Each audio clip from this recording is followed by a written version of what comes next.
What's up guys, this is Wajahat Ahmad and I'm here again with my new video. In today's video I'll show you how you synchronize your music with the video or make text or any effect react on your music. So first of all I'll import my file, which is audio file, and also I'll import picture. So these are two things here. So first of all I'll move them here, click OK, and now as you can see that the image is little smaller, so I'll click here and drag it to the end.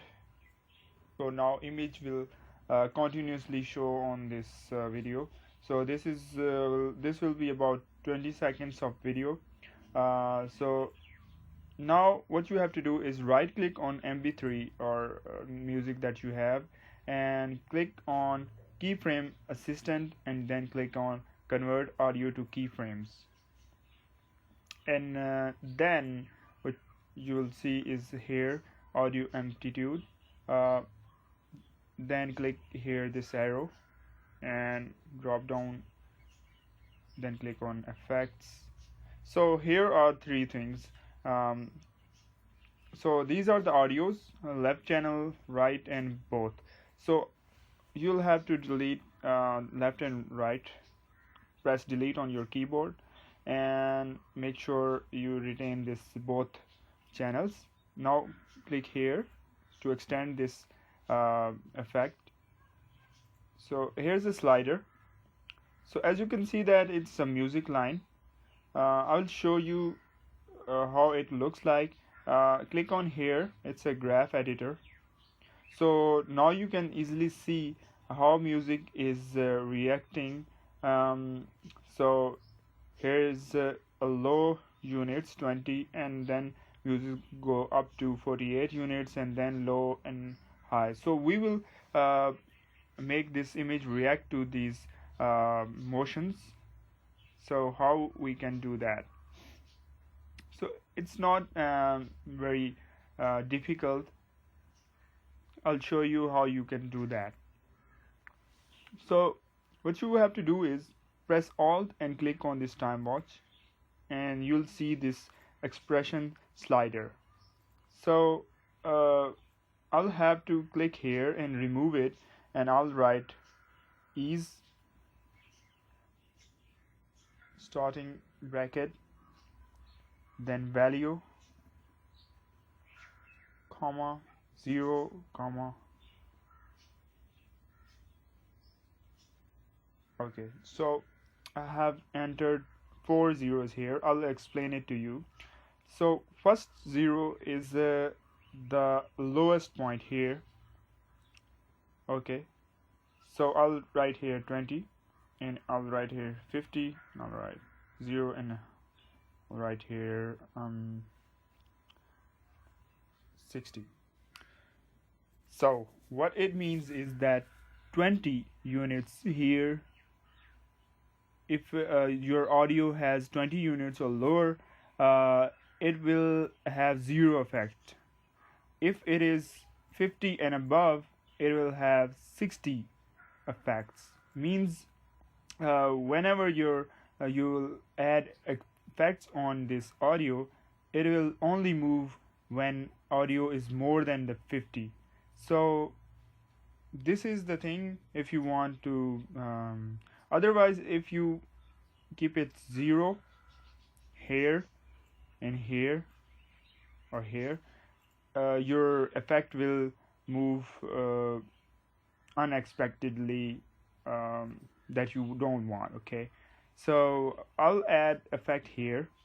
I'm not I think I should add a text here, so it will be more easy for you. So it's my channel name. So I'm not gonna move this text. I'll show you how you can give effect to the background, so as you have seen in my video. So what you have to do is select image layer, because we wanna add effects on this image. So, and in effects and presets, write light and just scroll down to here where it says CC light burst. I'll add it here. So now as you can see that effect is applied on this image. So click on this to see the effects and open this light burst. So here's a ray length. So when I lower it to 0 or minus, it goes away, and when I move it to 60 and above. So here's the thing. So if it is, you have written 60 here on this audio 60, and then it means that your effect will go to 60. So this effect will come, and 0 means 0. So how you can now apply it? And press Alt and click on this time watch and extend this thing, and then click on this swirly thing, this expression pickup. Just click and drag to above layer on this slider, not on this layer but just on this slider. And now when you moved your cursor timeline, you can see that effect is applied on your layer. So that's how simple it is. You can use any effect on here. So one more thing, so if you want to lower the effect, this blurry effect, so it means your effect is going to 60, going on 60. So I want to make it 30. Now it will have just a little bit of effect. As you can see that it goes on 30. When I move cursor, it goes lower, and then 30, and then that's how things gonna work. So I'm gonna make it 60. It's more better. So that's it. You can also apply effect on this text here. So if you want to move this text differently, and you want to set these things different, so you have to make the duplicate layer. Just press Ctrl D, selecting this audio layer, and this will happen.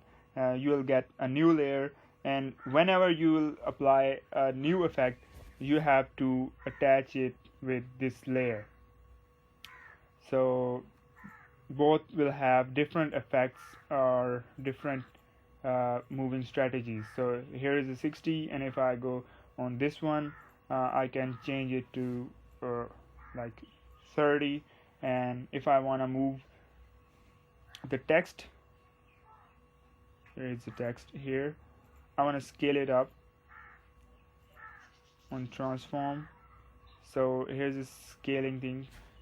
Press Alt and click on this thing here, and then in expression scale, click here and drag it to the layer. It was a third audio slider. So now as you can see that it is moving the way you want, but text is little smaller. So here's the thing, here on text where it says temp sign, then bracket, then add 100, 100 in closing bracket. Now as you can see that it is on the 100 scale, and it's moving like the way you want. So it's 100% showing on your screen the size which you have already set. So that's it for today, guys. It's already been too long tutorial. So now you can render and see how it looks. So you can literally add any effect and move that effect with your audio. It's really simple and easy to do. Thank you guys for watching. If you have any question, please feel free to ask, and don't forget to subscribe my channel.